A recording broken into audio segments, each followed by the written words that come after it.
Report میں EVM کے حق میں نکات، وہ کہتے ہیں جو رپورٹ ہے اس میں EVM کے حق میں جو دلائل ہیں وہ نکال دیے رپورٹ سے ہی۔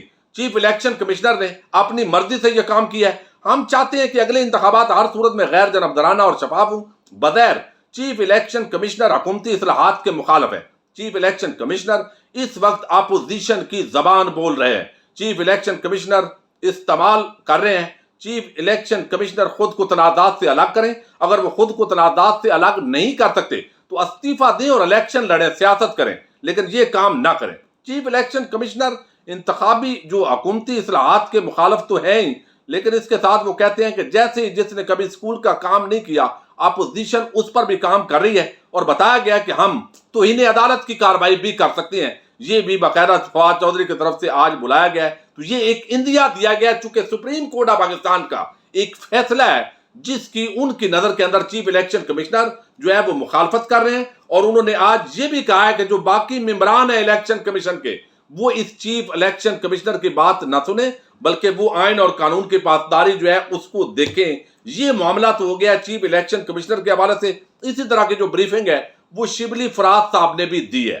اب یہ چیز ہے یہاں پر، اور اب حکومت جو ہے وہ ایک بل لا رہی ہے، اور وہ بھی ممکنہ طور پر سوموار کو پیش کر دیا جائے گا، اور وہ بل جو ہے اس کے ذریعے EVM مشین کی منظوری لی جائے گی۔ اگر حکومت نے سمجھا تو مشترکہ پارلیمنٹ کا جو اجلاس ہے وہ سیشن بھی بلایا جائے گا، اور اس بل کے وہاں پر اپروو کروانے کی کوشش کی جائے گی۔ اب جو حکومت کا موقف ہے وہ یہ ہے کہ جب حکومت ایک بل کو پارلیمنٹ سے منظور کروا لیتی ہے تو الیکشن کمیشن جو ہے وہ الیکشن کروانے کا ادارہ ہے، اس کا کام صرف امپلیمنٹیشن ہے، مزید اس میں کیڑے نکالنا نہیں ہے۔ جیسے بل منظور ہوگا، قانون ہوگا، وہ آپ کو کرنا پڑے گا۔ اور اسلام آباد ہائی کورٹ کے اندر ابھی چند دن پہلے ایک ویڈیو کے اندر میں نے تفصیلات آپ کے ساتھ شیئر کی تھی، ایک درخواست دی گئی تھی اسی معاملے پر، تو اس کے اندر کچھ ایسے جملے ہیں فیصلے کے اندر جو حکومت کی اس موقف کی تائید کرتے ہیں۔ اب آگے چلیے، اب جو ہے چیف الیکشن کمشنر کسی بھی صورت کے اندر حکومت کی اس بات کو ماننے کے لیے تیار نہیں ہے۔ انہوں نے اس کو انا کا مسئلہ بنا لیا ہے۔ پھر اس کے شریف خاندان اور اپوزیشن کے ساتھ جو تعلقات ہیں اس پر حکومت مزید شکوک و شبہات کا اظہار کر رہی ہے۔ یہی وجہ ہے کہ ان کے استعفے کی ڈیمانڈ بھی آ رہی ہے۔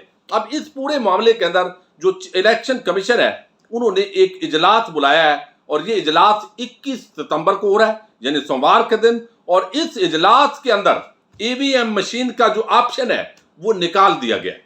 اب آپ سمجھیں کہ پھڈا پڑنے جا رہا ہے پورا۔ اس کے اندر پرانا جو طریقہ کار ہے اس کے مطابق ہم نے انتخابات کروانے ہیں، اور اس کے جو انتظامات ہیں اس حوالے سے ایک عام خبر ہے وہ آپ کے سامنے میں رکھتا ہوں۔ وہ کہتے ہیں کہ یہاں پر الیکشن کمیشن نے آئندہ عام انتخابات کے لیے تیاریاں شروع کر دی ہیں۔ انتخابی تیاریوں اور منصوبہ بندی سے متعلق عام اجلاس آئندہ ہفتے طلب کر لیا گیا۔ اجلاس میں حلقہ بندیوں، نئی مردم شماری اور پولنگ سکیم عملے کی تربیت اور ووٹرز فہرستوں کے صورتحال سمیت دیگر امور پر غور ہوگا۔ ذرائع کا کہنا ہے کہ چیف الیکشن کمشنر سکندر سلطان راجہ نے الیکشن کمیشن کا ایک عام اجلاس منگل کو طلب کر لیا ہے، جس میں آئندہ عام انتخابات کی تیاریوں سے متعلق امور کا جائزہ لیا جائے گا اور اہم فیصلے کیے جائیں گے۔ ذرائع کا کہنا ہے کہ حکومت کی جانب سے EVM کے ذریعے الیکشن کرانے کی تجویز کے باوجود عام انتخابات کو پرانے طریقہ کار سے کرانے کے لیے انتخابات پر بریفنگ دی جائے گی۔ ذرائع کا کہنا ہے کہ الیکشن کمیشن 2017 کی مردم شماری یا آئندہ سال کی نئی ممکنہ مردم شماری پر حلقہ بندیاں کرنے کی صورتحال پر جائزہ لے گا، اور یہ جو آف سکینرز اور دیگر مواد ہے اس پر مشاورت ہوگی۔ اس طرح ووٹر فہرستوں کو اپ ڈیٹ کرنے کے لیے مہم چلانے کا بھی فیصلہ ہوگا، اور جوڈیشل انکوائری کمیشن کی جو رپورٹ ہے وہ جو آ رہی ہے ڈسکا کے انتخابات کے حوالے سے، یہ ایک رپورٹ بھی آ رہی ہے، اور یقینی طور پر یہ رپورٹ بھی پنجاب حکومت کے خلاف اس کے اندر مواد ہو سکتا ہے، اور اپوزیشن کو ایک نیا مواد بھی اس خاص موقع پر جو ہے وہ فراہم ہو سکتا ہے۔ اور موجودہ الیکشن کمیشن بھی اس معاملے پر جو ہے وہ مشاورت کرے گا۔ پلاننگ کوارڈینیشن سمیت مختلف کمیٹیاں تشکیل جو ہے وہ دی گئی تھی۔ اب یہ سارا معاملہ یہ ہے کہ پرانے طریقہ کار پر چیف الیکشن کمشنر، چونکہ یہ ایک آئینی عہدہ ہے، اس کو ہٹانا ہو تو پھر آپ کو جس طریقے سے ججز کو ہٹاتے ہیں وہی طریقہ کار ہے، اور بڑا مشکل طریقہ ہے حکومت کے لیے۔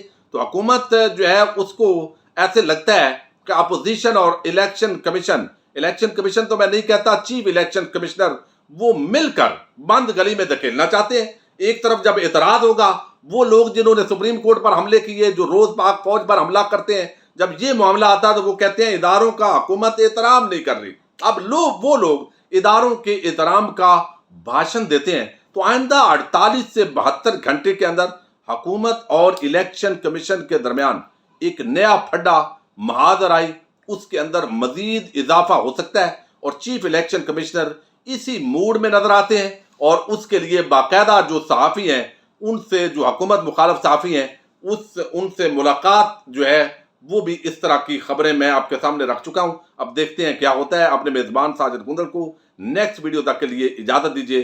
اللہ حافظ۔